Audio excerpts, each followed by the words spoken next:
Sebelumnya, di My Hero Academia, All Might memakai armor besi yang dilengkapi dengan beberapa bakat milik para siswa kelas A. Meski sudah tidak memiliki bakat, dia masih tetap bertarung. All For One sempat meremehkan All Might yang dianggapnya pahlawan gagal. Sikap arogan inilah yang membuatnya merugi sendiri. All Might pun melancarkan serangan kombinasi. Dia mengikat All For One sampai tidak bisa bergerak, lalu kemudian menyetrumnya. Serangan ini mengacaukan proses regenerasi di tubuh All For One. Jika memungkinkan, All Might ingin menahan All For One di sini sampai efek regenerasinya habis. Kemudian di saat All For One lengah, All Might menyuntikkan cairan Pinky yang diekstrak dari bakat milik Mina Acido. Cairan itu adalah cairan asam yang bisa mengkurusi tubuh All For One dari dalam. Untuk mengeluarkan cairan asam itu dari tubuhnya, All For One memakai bakat yang melukai dirinya sendiri. Hal ini mempercepat proses regenerasinya. Semakin sering dia menerima kerusakan, semakin cepat pula proses pemundurannya. Fakta ini membuat All Might semakin bersemangat. Dia pun mengeluarkan seluruh stok senjata dan berniat melanjutkan pertarungan sampai titik darah penghabisan. All Might kembali melancarkan serangan. Dia mendekat dan memasukkan kepalan tangannya ke mulut All For One, lalu mengeluarkan bakat es milik Shoto. Kemudian selagi All For One membeku, All Might menembakkan laser biru dari arah atas. Sayangnya, senjata yang digunakannya memiliki batasan. Benda itu meledak dan rusak karena panas yang berlebih. Serangannya pun terhenti sebelum waktunya. Akibatnya, All For One masih bernafas dan terbangkit kembali. Fisiknya menjadi sedikit lebih muda lagi dan mengeluarkan cahaya kuning keemasan. Kemudian All For One melancarkan serangan balasan hingga membuat All Might terpental. Lalu dia berniat menghabisi All Might dengan satu serangan terakhir. Di saat All For One merasa sudah menang, tiba-tiba saja tubuhnya tidak bisa bergerak. Tidak disangka-sangka, penyebab dari semua ini adalah Stain, sang mantan penjahat yang sangat mengagumi All Might. Kekuatan Stain adalah melumpuhkan orang yang dikehendakinya dengan cara menjilat darahnya. Ternyata, selama pertempuran ini berlangsung, Stain diam-diam menelusuri tempat-tempat yang dilalui All For One. Tujuannya adalah mencari tetesan darah yang mungkin tercecer di sana. Beruntung, dia menemukan bercak darah All For One di sebuah batu. Darah itulah yang kini dimanfaatkan untuk membuat All For One tidak bisa bergerak. Stain dan All Might pun bekerja sama. Mereka menyerang dari depan dan belakang secara bersamaan. Lalu di saat serangan mereka hampir kena, tiba-tiba All For One mengeluarkan darahnya sendiri secara paksa. Dengan metode ini, dia pun bisa terbebas dari kekangan kekuatan Stain. All For One kemudian menyerang Stain hingga membuatnya tergeletak tidak berdaya. Selagi Stain tergeletak, All For One menghabisinya dan mengambil bakatnya. Secara bersamaan dia juga menyerang All Might dengan menembakkan laser tepat di badannya. Serangan laser tersebut membuat armor milik All Might hancur total. Dia pun tergeletak di tanah dengan luka-luka parah. Usai mengalahkan dua orang yang menghalanginya, All For One berniat untuk mengambil alih tubuh Tomura. Dia pun mencoba memanggil Tomura ke tempatnya dengan memakai cuci otak seperti biasanya. Namun di luar dugaannya, Tomura menolak komandonya. Dia sudah tidak mau lagi menjadi pion. Dia melepaskan diri dari pengaruh All For One dan mulai bergerak atas kehendaknya sendiri. Hal ini tentu membuat All For One merasa jengkel. Dia pun memutuskan untuk mendatangi Tomura secara langsung. Sambil menenteng All Might, All For One terbang menuju ke tempat Tomura dengan senyuman jahatnya. Sementara, Midoriya yang sedang menahan Tomura begitu terkejut ketika melihat All Might yang sedang ditenteng seolah seperti barang belanjaan. Midoriya bisa merasakan jiwa All Might yang perlahan menghilang di alam One For All. Ini adalah semacam pertanda bahwa hidup All Might sudah tidak lama lagi. Apa yang dirasakan Midoriya terlihat langsung di depan matanya. All Might yang sedang ditenteng ternyata masih menyimpan bom dan berniat meledakkan diri bersama All For One. Namun, All For One bisa dengan cepat menonaktifkan bom tersebut. Lalu dia menjilat darah All Might dan membuatnya tidak bisa bergerak. Ini adalah bakat milik Stain yang baru saja dicurinya. Nyawa All Might benar-benar di ujung tanduk. Sang pahlawan yang selama ini memberikan rasa aman benar-benar sudah diambang batasnya. Lalu di saat-saat yang paling kritis, tiba-tiba datang seseorang yang tidak diduga-duga. sang dewa peledak Dynamite alias Bakugo kembali turun ke medan perang dengan tatapan mata yang tajam. Midoriya dan Bakugo saling menatap tanpa mengucap satu kata pun. Lalu keduanya langsung bekerja sama seolah sudah tahu apa yang harus dilakukan. Midoriya mengayunkan Bakugo dengan cambuk hitam, lalu ditambah dengan bakat transmisi, kemudian ditambah lagi dengan bakat ledakan milik Bakugo sendiri. 3 kombinasi ini membuat Bakugo melesat sangat cepat dan berhasil tiba di tempat All For One sebelum dia sempat menghabisi All Might. 2 sahabat dari kecil ini sekarang menjadi ujung tombak dalam menghadapi sang raja terakhir. Dengan kecepatan super tinggi, Bakugo berhasil merebut All Might dari tangan All For One. Jiwa All Might yang ada di dalam One For All kembali menguat karena nyawanya berhasil diselamatkan. Luka-luka Bakugo yang didapat dari pertempuran sebelumnya sekarang sudah membaik meski belum sepenuhnya pulih. Semua ini tidak lepas dari jasa Edge Shot. Dia tidak berhenti menutup luka-luka Bakugo dari dalam dengan menggunakan tubuhnya sendiri. All Might meminta Bakugo mengulurkan tangannya. Dia memberikan sisa-sisa armornya yang kemudian melapisi tangan Bakugo. Hanya inilah yang bisa All Might berikan. Meski hanya sedikit, setidaknya armor tersebut bisa bermanfaat dalam pertempuran. Hal ini membuat Bakugo tersenyum lebar. Inilah pertama kalinya dia bisa tersenyum setulus itu. Dia mengapresiasi apapun pemberian dari pahlawan yang diidolakannya. Dengan gagah berani, Bakugo mendatangi All For One dan menantangnya berduel 1 lawan 1. Dia memegang kepala All For One lalu meledakkannya. Sayangnya, ledakan tersebut tidak begitu berpengaruh. Dia menganggap remeh Bakugo dan tidak mempedulikannya. Dia terus melesat ke tempat Tomura untuk mengambil alih tubuhnya. Merasa diremehkan, Bakugo pun naik pitam. Di momen yang genting ini, bakatnya berkembang lebih jauh lagi. Dia mengeluarkan ledakan dari seluruh tubuhnya dan melesat sangat cepat sampai bisa mengejar All For One. Lalu, dengan ledakan super kuat, Bakugo menghempaskan All For One sampai menghantam gedung di sekitar. Perkembangan Bakugo yang drastis ini akhirnya menyita perhatian All For One. Dia yang tadinya meremehkan, sekarang justru merasa terancam. Melihat wajah Bakugo, All For One langsung teringat masa lalunya. Dia teringat akan Kudo, sang pewaris One For All generasi kedua. Kudo dulunya tergabung dalam pasukan perlawanan anti All For One. Dialah juga orang yang sudah menyelamatkan Yoichi, si adik All For One, dari cengkeramannya. Bisa dibilang, Kudo adalah penyebab dari semua masalah yang dihadapi All For One. Jika tidak ada dirinya, mungkin All For One sudah menguasai dunia sekarang. Dan wajah Kudo sangat mirip dengan Bakugo. Itulah sebabnya All For One merasa terancam ketika melihat Bakugo. All For One terlahir dengan sifat tamak, congkak, dan sangat egois. Begitu terlahir, dia langsung merenggut nyawa dan bakat dari ibunya sendiri. Nafsu dan ketamakannya tidak pernah terpuaskan. Dia membunuh dan merebut bakat dari semua orang yang ditemuinya. Sementara Yoichi, sang adik satu-satunya, memiliki sifat yang sangat berbanding terbalik. Tentu dia berusaha untuk menghentikan kegilaan kakaknya. Namun karena kondisi fisik yang lemah, dia tidak bisa melakukan apapun. Yoichi yang terlahir lemah seperti ini juga disebabkan oleh All For One. Nutrisi dari sang ibu diserap semua oleh All For One hingga terjadi ketimpangan seperti ini. Uniknya, dengan segala keburukan yang ada pada All For One, dia tetap tidak melepaskan adiknya. Meski tidak pernah diungkapkan, sebenarnya All For One cukup peduli dengan Yoichi. Sementara Yoichi sendiri tidak pernah menyerah terhadap kakaknya. Dia tetap ramah dan melakukan apa yang dia bisa agar All For One tersadar.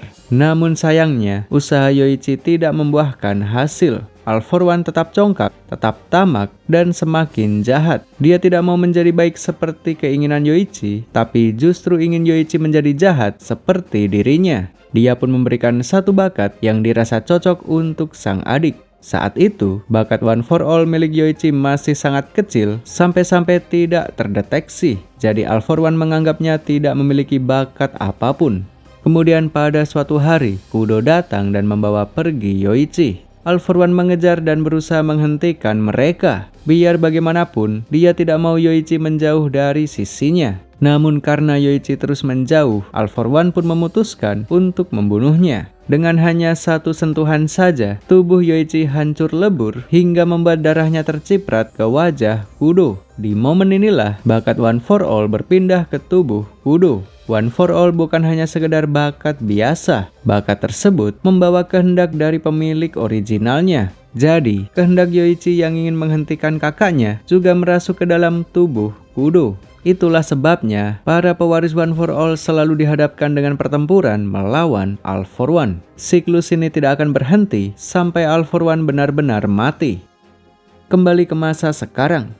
Melihat wajah Bakugo yang sangat mirip dengan Kudo membuat All For One tidak bisa menahan amarahnya. Dia pun berhenti meremehkan Bakugo dan mulai bertarung secara serius. Dia melepaskan seluruh kekuatannya hingga merubah fisiknya menjadi gumpalan raksasa. Niatnya adalah melesat menghantam Bakugo sekaligus menuju ke tempat Tomura. Lalu di tengah-tengah jalan, tiba-tiba muncul ledakan dari dalam mulutnya. Ternyata sebelum momen ini, Bakugo sudah memasukkan beberapa tetes keringatnya ke mulut All For One. Keringat tersebut sudah seperti bom waktu yang ditanamkan ke target secara langsung. Bakugo meledakannya di waktu yang tepat sampai membuat All For One terjatuh ke tanah. Kemudian, selagi All For One tersungkur di tanah, Bakugo melanjutkan serangan dengan ledakan yang bertubi-tubi. Rentetan ledakan tersebut membuat gumpalan tubuh All For One hancur hingga menyisakan tubuh aslinya saja. Kemudian Bakugo menggenggam kepala All For One lalu meledakannya dengan kekuatan penuh.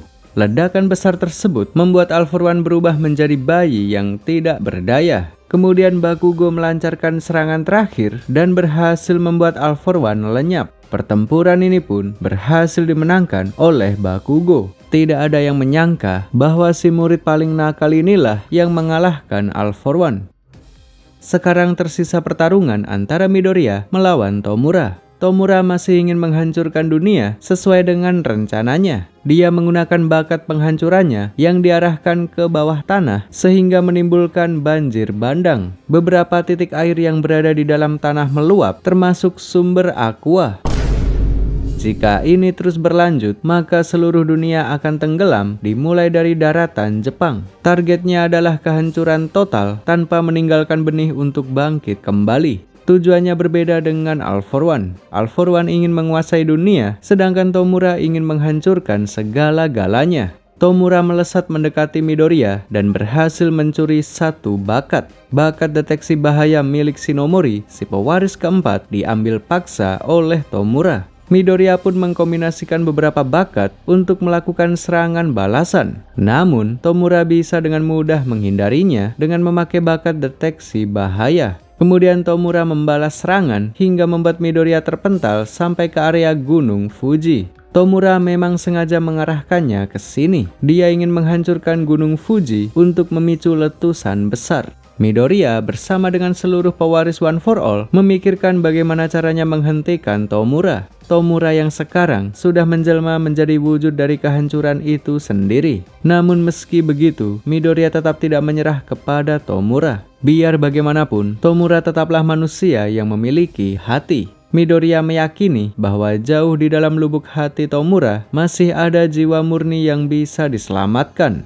Midoriya pun menyerang. Dia memusatkan beberapa bakat ke tangannya lalu menghantamkannya ke udara. Pukulannya menciptakan hembusan angin besar yang menghempaskan retakan tanah akibat kekuatan Tomura. Dia menghempaskan media penyebaran kekuatan Tomura agar tidak menyebar lebih jauh lagi. Dengan begini, Midoriya berhasil mencegah kehancuran Gunung Fuji. Namun semua ini hanya bersifat sementara. Tomura masih bisa menyentuh tanah sebanyak apapun yang dia mau. Midoriya sadar akan semua itu. Dia pun berusaha mencegah Tomura dengan memaksanya bertarung di udara.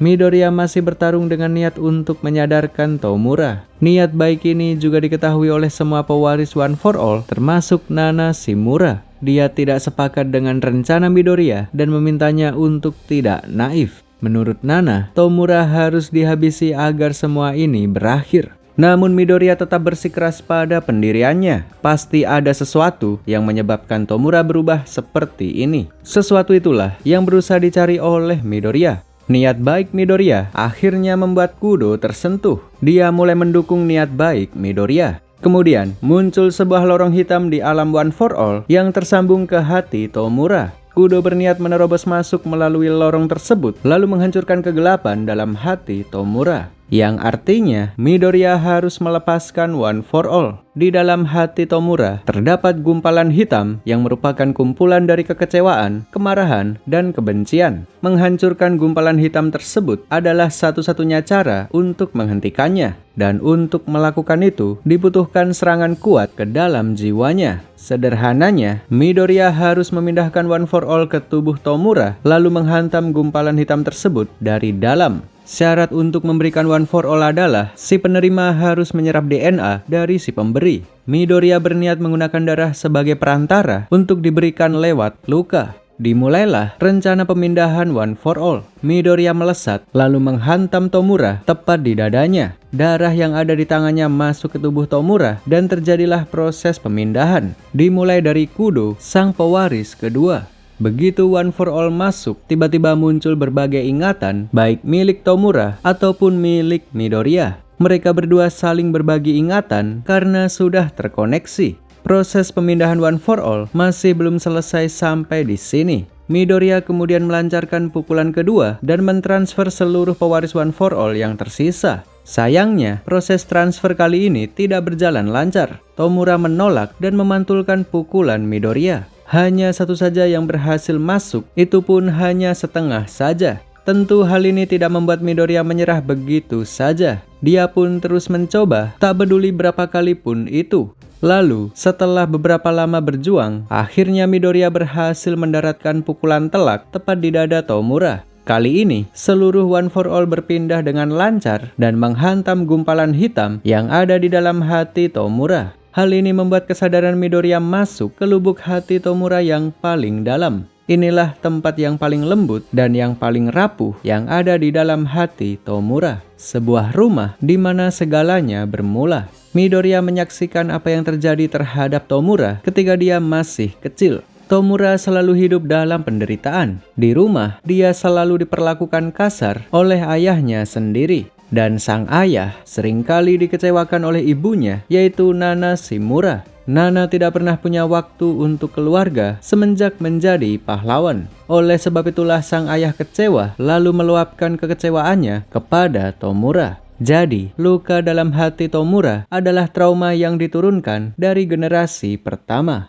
Kemudian pada suatu malam, bakat penghancuran Tomura terbangkit di saat dia memeluk anjing peliharaan keluarga. Anjing tersebut hancur berkeping-keping, seolah Tomura lah yang menyiksanya. Padahal, semua itu terjadi tanpa disengaja. Mulai hari itulah, Tomura dianggap sebagai monster dan dijauhi semua orang. Tidak ada satupun yang mau menggenggam tangannya. Hal ini membuatnya kesepian dan memendam amarah terhadap dunia yang sudah mengucilkannya. Dengan mengetahui latar belakang ini, Midoriya pun tahu apa yang harus dilakukan. Dia memberanikan diri menggenggam tangan Tomura tanpa peduli efek bakat penghancuran. Dia menatap Tomura sambil tersenyum meski kedua tangannya hancur. Hal ini pun membuat Tomura sangat tersentuh. Baru kali ini ada seseorang yang mau menggenggam tangannya dan menganggapnya sebagai manusia. Kegelapan dalam hati Tomura akhirnya hancur oleh ketulusan Midoriya.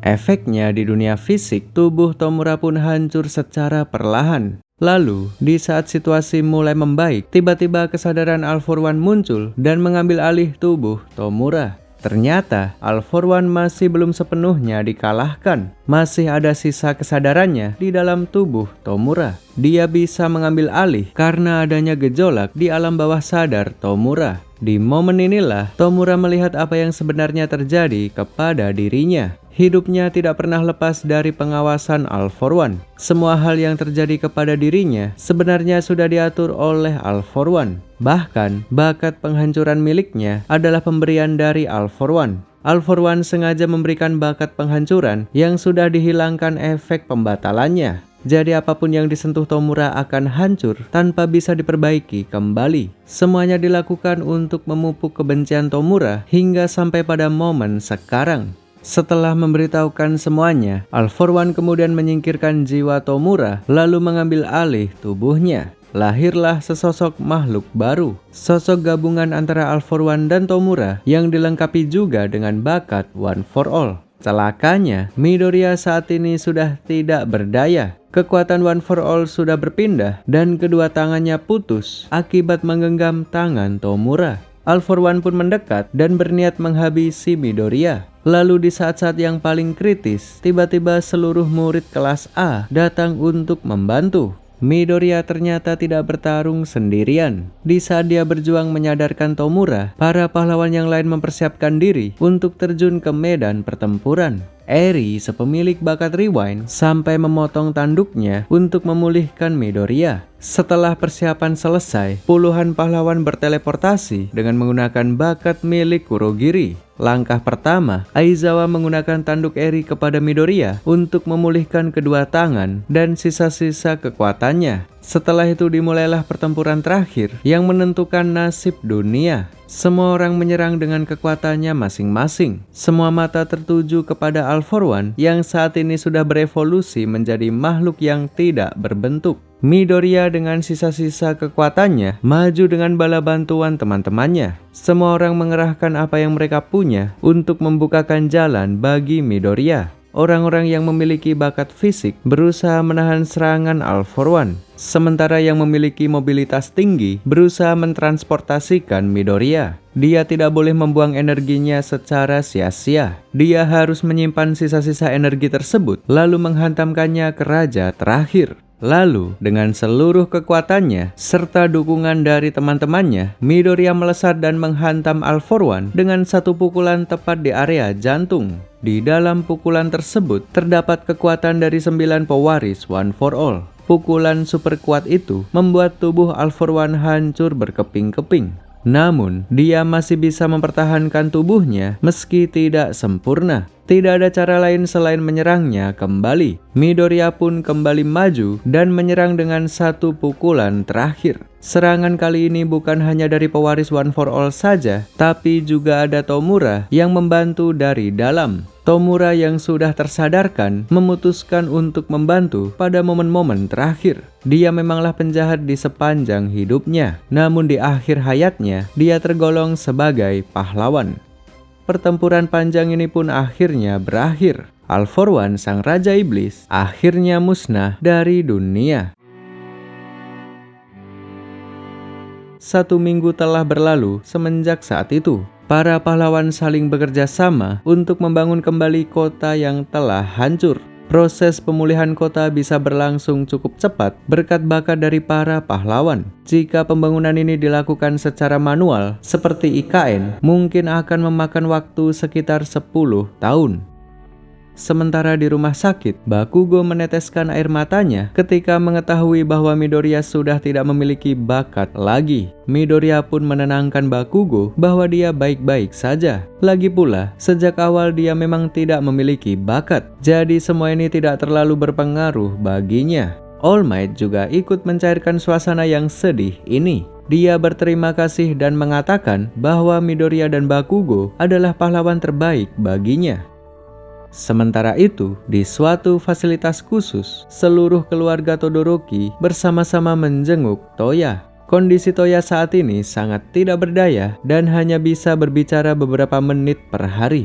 Endeavor sebagai kepala keluarga berniat untuk memperbaiki semua keretakan dalam keluarga ini. Dia berjanji akan datang menjenguk Toya setiap hari. Toya pun tak kuasa menahan air matanya. Kehangatan keluarga inilah yang selama ini diidam-idamkannya. Setelah semua yang terjadi, pada akhirnya keluarga Todoroki menjadi utuh kembali.